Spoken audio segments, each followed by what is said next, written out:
You know, one of the biggest things that I think that sometimes as project managers we forget about is that yes, we'll have a kickoff meeting when the project starts, but what happens when a new project manager comes on board?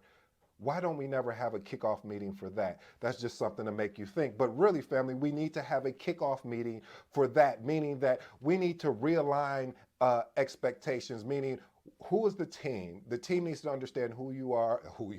So the team needs to understand what you do and what type of value you bring and the resources that are actually going to be on the team, because who knows what may have happened to the stakeholders. You got to get them re-engaged. You got to get them excited. I don't know why I'm saucing, but I'm feeling good right now, so I'm gonna keep it going. But really, honestly though, family, on a real talk, we have to ensure that we have that kickoff meeting, and not just at when a project begins. When a project manager is being replaced, meaning that they may have to go work another project, or they decided to leave the organization, being able to basically re-baseline all of the expectations and what you plan on bringing will definitely bring value to your project.